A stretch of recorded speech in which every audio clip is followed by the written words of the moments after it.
ശ്രീ ഗോകുലം മൂവീസിന്റെ ബാനറിൽ ഗോകുലം ഗോപാലൻ നിർമ്മിക്കുന്ന കത്തനാർ എന്ന ബിഗ് ബജറ്റ് ചിത്രത്തിന്റെ ട്രെയിലർ കഴിഞ്ഞ ദിവസമാണ് പുറത്തു വന്നിരുന്നത്. മികച്ച പ്രതികരണമാണ് ട്രെയിലറിന് ലഭിക്കുന്നത്.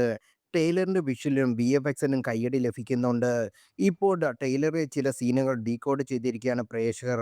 ചിത്രത്തിൽ ജയസൂര്യ കത്തനാരായി എത്തുമ്പോൾ കലിയങ്കാട്ട് നീലിയായി എത്തുന്നത് അനുഷ്കയാണെന്നാണ് കണ്ടെത്തലുകൾ. ട്രെയിലറിൽ ഒരു ഷോട്ടിൽ അനുഷ്കയും മറ്റൊരാളും വഞ്ചിയിൽ പോകുന്നത് കാണാം.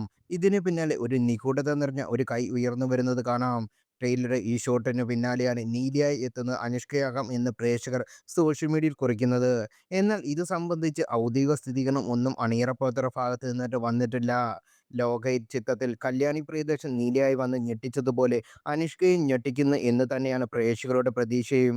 മലയാളത്തിലെ ഏറ്റവും വലിയ ചിത്രമായി ഒരുങ്ങുന്ന ഈ ബ്രഹ്മാണ്ഡ ചിത്രത്തിന്റെ പോസ്റ്റ് പ്രൊഡക്ഷൻ ജോലികൾ ഇപ്പോൾ അവസാന ഘട്ടത്തിലാണ്.